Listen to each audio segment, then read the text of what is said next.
दोस्तों, कभी आपने सुना है कि कोई बच्चा फेल होने के बाद भी खुश होता हो या उसके घर वाले खुशी मनाते हो फेल होने के बाद भी? जी हाँ, कुछ ऐसा ही कांग्रेस की हालत है।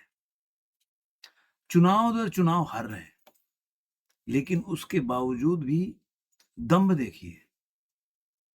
दम क्यों बोल रहा हूँ? दम आपको लग रहा होगा कि मैं थोड़ा बढ़ा-चढ़ा के आप बढ़ा-चढ़ा के आप पार्लियामेंट की हालत देख लीजिए। सारा सारा प्रदर्शन उनको पार्लियामेंट के बाहर करना है, पार्लियामेंट के अंदर डिबेट नहीं करना।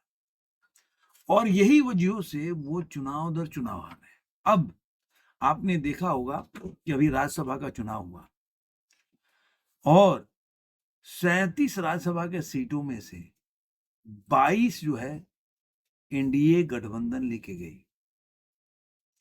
जिसमें आपने देखा होगा, जो लोग नहीं जानते हैं, इसमें से केवल 12 जो सीट था वो एनडीए के पास था और 25 जो था वो एनडीए गठबंधन के पास था।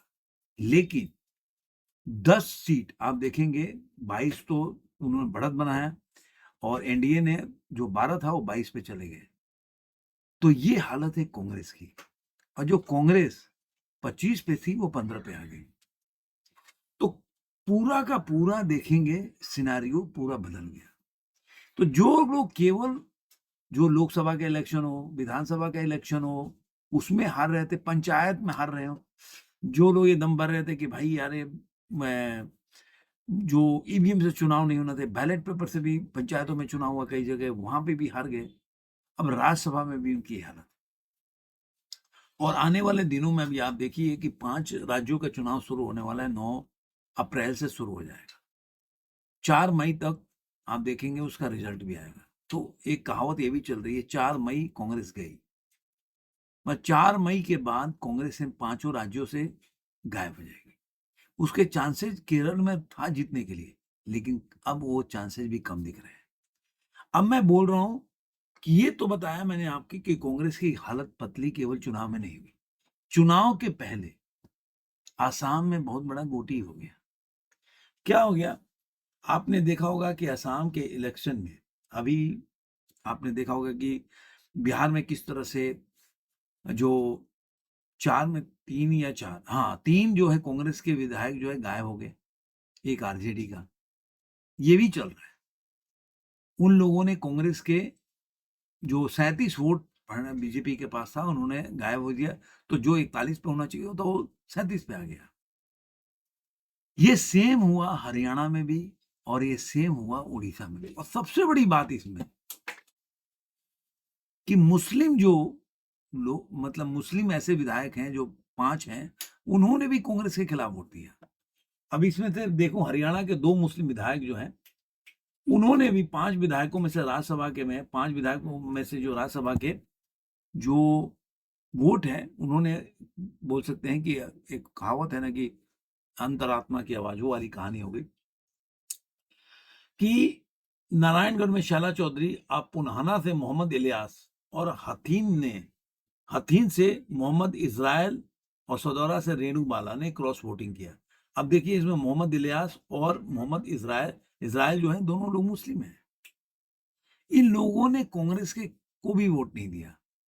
और मैं बताऊंगा, बिहार में अभी उनका इंटरव्यू आ रहा था, जो सुरेंद्र कुशवाहा है, जो उन्होंने वोट दिया कांग्रेस के, जो वोट नहीं दिया, सॉरी, उन्होंने क्या स्टेटमेंट दिया वो मैं बताऊंगा। उड़ीसा में भी आप देखिए, अब वो पार्टी बौखलाई है, कार्रवाई शुरू करी है, तो अलग बात है कि उन्होंने व्हिप भी जारी किया। लेकिन जो कांग्रेस के लोग हैं, उड़ीसा में भी यही हुआ। और जहां कांग्रेस में आप देखेंगे कि उड़ीसा में कांग्रेस ने कार्रवाई भले शुरू कर दी, लेकिन फिरदौस समेत पार्टी के 2 अन्य विधायक रमेश जेना और दशरथ गमांगो ने को भी निलंबित करने का फैसला किया। इन लोगों ने अनुशासनहीनता की। उससे क्या फर्क पड़ने वाला है? अभी बिहार में भी आप देखेंगे तो 4 जो सीटों पर जीत के लिए 3 जो है, 3 लोगों ने अब्सेंट हुए। तो जीत जो शिवेश राम को जिताने के लिए किया था, 3 और विधायकों के समर्थन की जरूरत थी। वहां कांग्रेस के विधायकों ने बीजेपी की मदद कर दी। कांग्रेस के 3 विधायक, सुरेंद्र कुशवाहा जो मैंने अभी बताया, मनोज विश्वास और मनोहर प्रसाद सिंह, ये वोट डालने ही नहीं पहुंचे। और आरजेडी के फैजल रहमान भी अनुपस्थित रहे।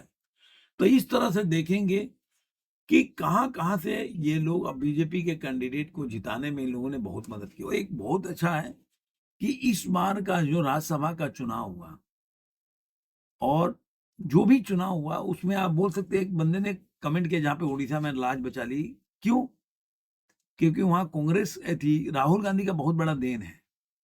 जहाँ पे आप हरियाणा में देखेंगे ये कांग्रेस जीत गई। उसका मीम चला रहे हैं कि वहाँ राहुल गांधी ने कुछ नहीं किया, इसलिए जीत गए। राहुल गांधी वहाँ भी एंट्री करते तो हार जाते। अब ये तो मैंने आप लोग को बताया। अब सबसे बड़ा जो खेला हो रहा है वो पहले एक मैं बता दूं कि बिहार के 4 विधायकों में से जो सुरेंद्र जो कुशवाहा है, उन्होंने बड़ा बयान दिया। उन्होंने बोला, उनका न्यूज़ भी चल रहा है कि किस तरह से उनको जो बोले कि मैंने कभी एडी सिंह को वोट देने का मतलब ही नहीं था। जब मैं चुनाव लड़ रहा था, तो उन्होंने मेरा कोई समर्थन ही नहीं किया, ना मेरे साथ खड़े रहे, तो मैं उनके साथ क्यों खड़ा हूँगा? उन्होंने काफ़ी बड़ा इंटरव्यू दिया कि भाई मैं तो वोट उनको देना ही नहीं था मुझे। जो व्यक्ति मेरे को कभी भी चुनाव में मदद नहीं किया और मेरे मतलब विचारों के खिलाफ जाकर पार्टी ने उसको समर्थन किया और उनको खड़ा किया, तो मैं कुछ नहीं कर सकता। मैं वोट क्यों दूँगा उनको? ये एक नया चीज़ चला। अब यहाँ पे सबसे बड़ा झटका हो गया कि जो असम देखेंगे, असम में एक-एक करके पार्टी के कई लीडर लोग छोड़ रहे हैं। ये अलग है, झमेला चल रहा है। आपने कुछ दिन पहले देखा होगा कि पार्टी में एक बहुत बड़े जो नेता थे, पूर्व अध्यक्ष असम के जो अध्यक्ष है भूपेन कुमार बरा, वो 2021 से 25 तक विधायक रह चुके थे। और एक सबसे बड़ी बात है कि उनसे ऐसा भी खबर आया था कि जो वो पार्टी छोड़ने वाले थे, तो कांग्रेस नेता राहुल गांधी ने बात भी किया, उसके बावजूद भी नहीं रुके। अब एक-एक करके देखिए कांग्रेस के कितने लोग पार्टी छोड़ चुके हैं। कि बात बोरहा के बाद जो है, उन्होंने जो बोरा है ना, मुख्यमंत्री हेमंता विश्व शर्मा और प्रदेश अध्यक्ष दिलीप शक्य की उपस्थिति में भारतीय जनता पार्टी में शामिल हो गए। अब ये 3 दशकों से जो कांग्रेस के मेंबर थे, 2006 से लेकर 16 तक, फिर 16 से 21 तक ये रहे। अबुल जो मियाँ हैं, उन्होंने भी अलग होने का फैसला किया। और सबसे बड़ा झटका एक और लगा, आपको बता दूं कि रेजाउल करीम सरा जो है 11 जनवरी को कांग्रेस में शामिल हुए थे, वो भी कांग्रेस को छोड़ के चले गए। अब इसमें एक और नाम की एंट्री हो गई। अब वो है जो 2 बार सांसद रह चुके हैं कांग्रेस से और कई बार विधायक भी, मंत्री भी रह चुके हैं। उनका नाम है बोरदोलाई। बहुत बड़े लीडर है कांग्रेस के, प्रद्युत बोरदोलाई। इन्होंने काफी बड़ा लेटर लिखा और बताया, लेटर पढ़िए आप। मैं कांग्रेस के सभी पदों, विशेषाधिकारों, प्राथमिकता सदस्य से अपना इस्तीफा देता हूं। शुरू से ही जब मैं एमएलए या मंत्री एमपी बना, तो राज्य का हित हमेशा मेरे मन से सबसे ऊपर रहा। मैं हमेशा एक गर्वित असमिया रहा हूं। मैंने राज्य की प्रगति में योगदान करने की कोशिश की। अगर मुझे घुटन महसूस होती है, तो मैं उस बाधा को हटा दूंगा। ऐसा माहौल तलाशूंगा जहां मैं काम कर सकूं। मेरे पास अभी भी असम के लोगों की सेवा करने के लिए कई साल बाकी हैं। और इस तरह से उन्होंने जो खड़गे साहब को एक चिट्ठी लिखी।